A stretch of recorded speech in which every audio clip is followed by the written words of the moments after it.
ce n'est pas juste, ce n'est pas normal et ça va cesser. Très bien Soxna sur les questions. waaw damay ñëwaat parce que li coow li bari président Malang mais arbitre Ndala mi nga xam ne moo indi coow li moom lu ji njàggate mooy jàgg. kenn sanctionné wu ko. quand même. waaw nan lañ koy sanctionné bu dee. Malang nag arbitre yi foo nga wax ak ñoom.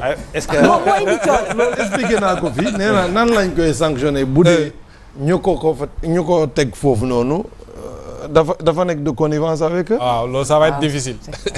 parce que en réalité pour kii bi ce n'est pas la commission le jury disciplinaire moo war a sanctionner Ndala c'est plutôt la commission des arbitres. Ouais. pour mauvaise prestation noonu lay demee. mais kan moo koy sanctionné. mais c'est trop flagrant kan mooy convoqué c'est Olivier. mais celui-là qui est sorti pour le défendre en disant que serviette yi kiiwul non. kon arbitre yi daal moo tax may wax ni mais ils sont bien protégés les arbitres. non ce n'est pas c'est aujourd'hui parce que comme nu mu ko waxee rek c'est-à-dire boo jëlee koo xam ne warul nekk père de famille nga confier ko kër gi. dëgg la day toj problème yu am yëpp il sera responsable parce que en réalité il y a Motsepe. Oui. Comme vous l'avez dit. Mais au-delà de Motsepe il faudra voir aussi les choses c'est que moi je pense que nous sommes sous nan lañ koy waxee. xam nga lan la sous tutelle. xaar ma ñëw. non man parce que problème bi du foofu Motsepe li ngay coow ni Motsepe dañ ko fi teg xamul lu xew. waaw attends xaar maa ngi ñëw. Ablaye xaar maa ngi ñëw. Ablaye may ko mu terminer ci. dama ne nous sommes sous tutelle. tutelle boobu noonu man pour man. du ci Motsepe rek. ah oui. secrétariat général de la CAF. xam nga du temps de Hayatou. waa Afrique rek ñoo ko doon occupé. mais quand ils ont voulu nous imposer des choses d'abord suñu kii bi sœur bi la ñuy indi Fatmata mu nekk fa ba mu paree ils ont voulu continuer boobu la ñuy indi Véron qui était encore avec eux. Wow. C'est-à-dire FIFA dafa bëggoon coûte que coûte lépp lu am CAF moo xam ko surtout que xam nga secrétaire général en réalité moom moo au-delà du président moom moo yor kii bi la confédération. dossier yëpp ci moom lay jaar. te Véron bii nii ingérence rek la xam.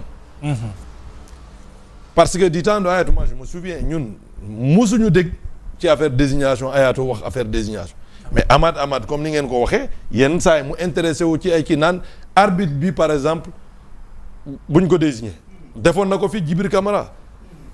Djibril def na certes une erreur sur un match ñu suspendre ko pour une période commission des arbitres mais buñ paree amat ne bëggu ko gis te tegu ko fenn amul benn texte bu naan ni arbitre bu juumee boo nga suspendre ko ba pare donc kii bu mu paree tamit kii ñëw Véron même chose il est venu il a ciblé certains arbitres mu naan bëggul gis Gassama xam nga Gassama nit ko am fulal ah oui am na loo xam ne munoo ko wax mu ñëw am na ñeneen ñu mu wax ay ñoom Bondo ay ñoom Diani sa période boobu noonu mu écarter certains y compris notre Maguette Ndiaye. oui Maguette Ndiaye. Maguette dafa ne bëgg ko gis.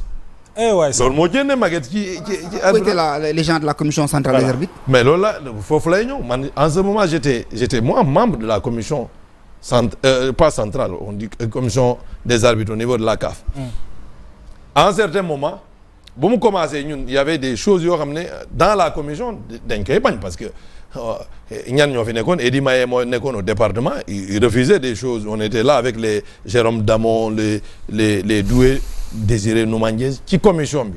am loo xam ne bu ñu waxee ñu naan kii nee na bëggul gis ñu désigner leen ko Célestin moo nekkoon suñu président le Rwandais. oui mais dañoo dem ñu changer stratégie jékki-jékki naan ok léegi dañ bëgg a dugalee jigéen ci. yenn saa yi nag yéen jigéen ñi yéen a yàq lépp naan dañ bëgg dugal jigéen pour un peu équilibrer ndekete stratégie la bu ñu ñëwee ñu dugal Sénégal proposé man maa nekkoon le président de la commission centrale des arbitres en même temps nekk fële bu ma waxtaan ak Augustin ñu ne ok ñu jël koo xam ne am na CV bu kii ñu jël Fatou Gueye léegi bu ñu jëlee Fatou Gueye proposé ko dëkk bu nekk proposé au niveau de la zone dañuy def benn tri jël yóbbu kaaf ñu yóbbu ñun ñëpp bu ñu demee foofu man la ñu rocci bàyyi fa faatu c'est pas mauvais parce que Sénégal moo ngi foofu ba léegi. mais équipe bi la ñu changé ñu fa nekkoon yëpp dañuy changé à partir de ce moment-là mu jël un président de commission mooy le béninois bu fa nekkoon. moo xam ne deful ay toj ci CAF.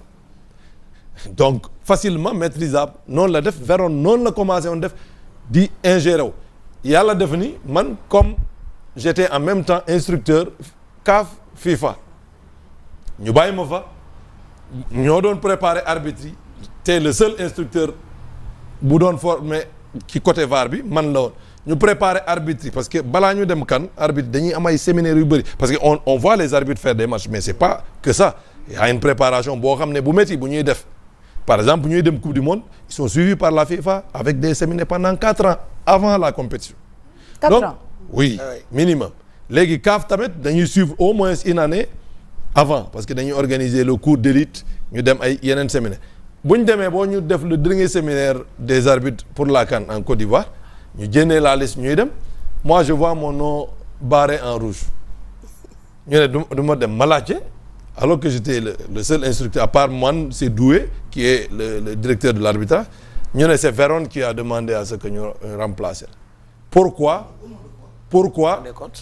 kenn xamul personne ne pouvait me donner mais bon je me suis dit il y a pas de problème ce n'est pas que la CAN mais vous avez vu ce qui s'est passé à la CAN bu Côte d'Ivoire concernant les décisions des arbitres de là-bas parce que en réalité il y avait personne là-bas pour la formation. Oh là là. OK ñu continuer après FIFA joxuñu ay invitation pour le cours des instructeurs de la FIFA ñoo xam ne dans le monde on était 62 ou 63 fii en Afrique on est 7 ou 9 ci francophonie man maa nekk devant ñu dem def cours bi ba pare ñu ñibbisi nara former waat les autres c'est-à-dire la formation des formateurs en Afrique ñu def man maa waroon diriger le cours à 2 jours quelqu'un m'a dit attention yow boo moytul doo dem ma ne ko non c'est pas possible ça c'est la FIFA Véron mënul kii l'esprit Diène gisuma sama tour je demande on me dit c'est Véron ay Véron alors j'ai décidé boobu laa décidé j'ai écrit à la FIFA boo xam ne FIFA boo ko bindee tey suba mu tontu la j'ai écrit pour dire que moi je démissionnais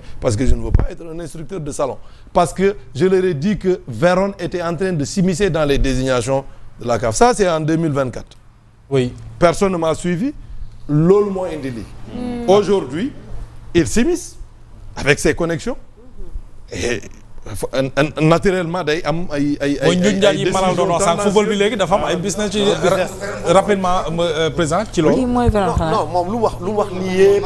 maanaam mooy arbitre waaw. lu mu wax nii yëpp du question compétence et tout. c'est que dafa am benn nit bu ko singal bu ko gis. man ku neex mais au-delà c'est-à-dire li ngeen doon expliquer nii yëpp c'est pour expliquer naka lañ def ba Issa Hayatou tabaxoon kër bu rafet bu baax boo xam ne bu ñu respecté adduna bi yëpp naw ko. ñun africains nan lañ def bàyyi FIFA ñëw dugg ci biir ba rey loolu yëpp boo il faut encore aller plus loin président fédération africaine yu bëri dañu signé ay convention avec le Maroc xam nga foofu war nañ ko gëstu pourtant kenn du ci wax dara 54 yi presque 49 yëpp signé nañ convention Maroc def leen ne soo leen amul foo leen